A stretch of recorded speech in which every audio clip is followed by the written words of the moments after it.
మంచిర్యాల జిల్లాలో పర్యటిస్తున్నారు PCC chief MLC Mahesh Kumar Goud. మంత్రులు వివేక్ వెంకటస్వామి, జూపల్లితో కలిసి జిల్లా స్థాయి సర్వసభ్య సమావేశంలో పాల్గొన్నారు. అంతకుముందు పార్టీ జెండా ఆవిష్కరించారు పీసీసీ చీఫ్. మందమరి మండలం గద్దెరాగడి ఎంఎన్ఆర్ గార్డెన్లో సమావేశం నిర్వహిస్తున్నారు. జిల్లాలో కాంగ్రెస్ పార్టీ కార్యకలాపాలపై చర్చిస్తున్నారు. కాంగ్రెస్ కార్యకర్తలకు అందరినీ కూడా గుర్తింపు చేసే అవసరం ఉన్నది. నేను స్వయంగా చూశాను.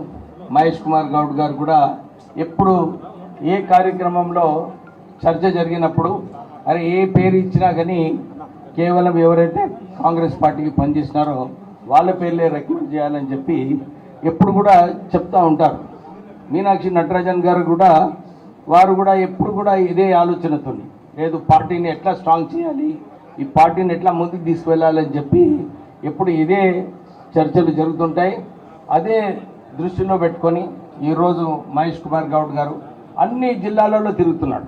జిల్లాలలో తిరిగి మన అందరి కార్యకర్తలకు ఒక ప్రోత్సాహం చేయడం, ఒక జోష్ పెరగాలని చెప్పి వారు తిరుగుతున్నారు. నిజంగానే ప్రెసిడెంట్ గారికి వారికి కృతజ్ఞతలు చెప్తూ ఇప్పుడే అందరు చెప్పినట్టు ఈ రాష్ట్ర ప్రభుత్వము రేవంత్ రెడ్డి గారు వచ్చిన తర్వాత మంచి సంక్షేమ కార్యక్రమాలు జరుగుతున్నాయి. అన్ని చోట్ల కూడా అందరు కూడా ఇదే చెప్తున్నారు. ఈ అప్పుల రాష్ట్రం అయినప్పటికీ కూడా పెద్ద పెద్ద ప్రాజెక్టులు మనం చూసినాం. కాళేశ్వరం ప్రాజెక్టు ఒక ఫెయిల్డ్ ప్రాజెక్టు, 1,00,000 కోట్ల రూపాయలు వృధా చేయడం జరిగింది. మా నియోజకవర్గంలో చెన్నూరులో కూడా పెద్ద పెద్ద బిల్డింగ్లు కేవలం కమిషన్ల కోసం కట్టడం జరిగింది. అప్పుడు మన డిఎంఎఫ్టీ నిధులు ఏదైతే మన మంచిర్యాల జిల్లాకి రావన్నాం ఇవన్నీ కూడా సిరిసిల్లకి, సిద్దిపేటకి, గజ్వెల్కి అక్కడ తరలించడం జరిగింది. కానీ మీరు ఈ 3 సంవత్సరాలు చూసుకుంటే అన్ని సూర్యాపేట కూడా పోయినాయి. కానీ ఈసారి ఈ 2 సంవత్సరాల్లో చూసుకుంటే అన్ని నిధులు కూడా మన మంచిర్యాల డిస్టిక్లోనే ఖర్చు పెట్టడం జరిగింది. ఎక్కడ కూడా ఈ అభివృద్ధి కార్యక్రమాలు ఏదైతే అవసరమో అన్నీ మంచిగా జరుగుతున్నాయి. సో ఇది మనము ఇప్పుడే ప్రేమ్ సాగర్ రావు గారు చెప్పినట్టు అన్ని చోట్ల ప్రచారం చేసే అవసరం ఉన్నది. అదంతా బాధ్యత మన పార్టీ కార్యకర్తల మీదనే ఉంటుంది. మనము ఎక్కువ ప్రచారం చేసినప్పుడు ప్రజలలో కూడా ఒక భరోసా వస్తుంది. ఎందుకంటే ఎవరు కూడా చేయలేదు. 200 యూనిట్లు అనుకోండి, ప్రత్యేకంగా మన ఇంద్రమ్మ ఇల్లులు ఏదైతే కార్యక్రమం ప్రారంభం చేసినామో అన్ని చోట్ల కూడా చక్కగా కడుతున్నారు.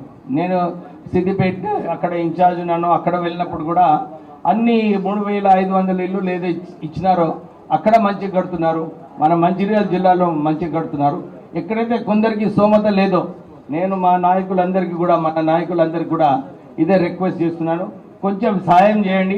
ఆ ఇల్లులు కూడా పూర్తిగా అవుతాయి. అందరూ కూడా ఎవరైతే నిజంగా బీదవాడు ఉన్నాడో వారికి న్యాయం చేసినట్టు ఉంటుంది. సో మన పైన ఆ బాధ్యత తీసుకొని మన ప్రత్యేకంగా మీరు ఎవరైతే ఈరోజు ప్రమాణ స్వీకారం చేశారో మీరు ఇది గ్రామాలలో కొద్దిగా చూస్తుండండి, కొద్దిగా అలర్ట్గా ఉండండి. ఏ కార్యక్రమం సరిగా నడుస్తలేదో, ఏ కార్యక్రమం నడిస్తే బాగుంటుందో. ఇప్పుడే శారద గారు చెప్పినారు సార్ గ్యాస్ విషయం గురించి అది చేస్తే బాగుంటుందని చెప్పి. మొన్న ఏ మీటింగ్లో వెళ్ళినప్పుడు కూడా పెన్షన్లు కావాలని చెప్పి చాలామంది కోరినారు. మేము కూడా క్యాబినెట్లో చర్చించినప్పుడు ఇదే చెప్పినాము, ఈ కార్యక్రమం తీసుకుంటే బాగుంటుందని చెప్తే మొన్న వారు ముఖ్యమంత్రి గారు మన పిసిసి ప్రెసిడెంట్ గారు ఢిల్లీలో సమావేశమైనప్పుడు వాళ్ళు ఇదే చెప్పారు, లేదు మనం ఇవ్వాలి అని చెప్పి మొన్న బడ్జెట్లో 2 లక్షల పెన్షన్లు కూడా శాంక్షన్ కావడం జరిగింది. సో అన్ని బీద ప్రజలకు ఏదైతే అవసరాలు ఉన్నాయో ఆ కార్యక్రమాలు అన్నీ కూడా జరుగుతున్నాయి. ఇంకా ఈ సంవత్సరము వారు చెప్పినట్టు 20,000 కోట్ల రూపాయలు ఏదైతే రుణమాఫీ చేసినామో ఈ సంవత్సరం ఉండదు. సో ఆ నిధులు కూడా మనకు మన గ్యారంటీ స్కీమ్లో ఏదైతే నిధులు అవసరమో ఆ నిధులు కూడా మనకి ఈ సంవత్సరము కొంచెం ఫ్లెక్సిబిలిటీ ఉంటుంది. తర్వాత రాష్ట్ర ప్రభుత్వము ఎవరైతే రాజీవ్ యువ వికాసం ప్రారంభం చేయాలనుకుంటున్నారో ప్రత్యేకంగా మన కాంగ్రెస్ పార్టీలో చాలామంది పనిచేసిన వాళ్ళు ఉన్నారు, అర్హత ఉన్న వాళ్ళు ఉన్నారు. వీళ్ళందరినీ చూసుకునే అవసరం ఉన్నది. దాని తర్వాత మన ఇంద్రమ్మ ఇల్లులు, డబుల్ బెడ్రూమ్ ఇల్లులు కూడా మనము ఇది అన్నీ కూడా ఈ సంవత్సరము మంచిగా సరఫరా చేస్తే ప్రజలలో మంచి పేరు వస్తుంది. సో మనం అందరము ఇది దృష్టిలో పెట్టుకోవాలి. ఈరోజు పిసిసి ప్రెసిడెంట్ గారు ఇక్కడ ఈ కార్యక్రమంకి వచ్చినారంటే పార్టీ కార్యకర్తలకు ఎంత ఇంపార్టెన్స్ ఉందో మనకు తెలుస్తుంది. సో మనం అందరం కూడా కలిసి పనిచేయాలి. గ్రూపులు అయితే అన్ని పార్టీలలో ఉంటుంది, అన్ని చోట్ల కూడా ఉంటుంది, మన దగ్గర కూడా ఉంటాయి. కానీ పార్టీ వచ్చినప్పుడు గ్రూపులు తగాదాలు పక్కకు పెట్టి మన పార్టీని ఎట్లా ముందుకు తీసుకెళ్లాలని చెప్పి మనమందరం కూడా ప్రయత్నం